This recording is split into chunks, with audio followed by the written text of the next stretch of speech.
Hello everyone, today you have joined the DT Creative Elk YouTube channel. How to download any YouTube video. If you find this useful, then consider subscribing and liking the video. Here we are on YouTube. And so, you've downloaded a video, and now you're wondering where you can go and find it. So, to get started, I'm going to go and download a video. So, I'm going to go and search for Creative Elk.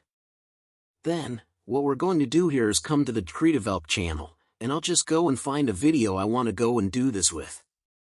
Then what we're going to do is go and scroll down, and we can come to the right, press the three dots, and go and press download.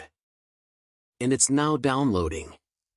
You can see it says downloaded. And you're wondering where it's gone. So to go and find it, you don't actually have to. But what you need to do is go and press those three lines in the top left like this. And this opens up the side list of options. And then what you need to do is you need to go and scroll down into the U section, and you go and find the option for downloads.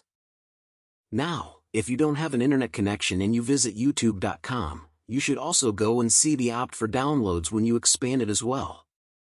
It sort of has a cached version of the site. Go and click on it. And you can then go and see your downloads, and you can click on them and watch.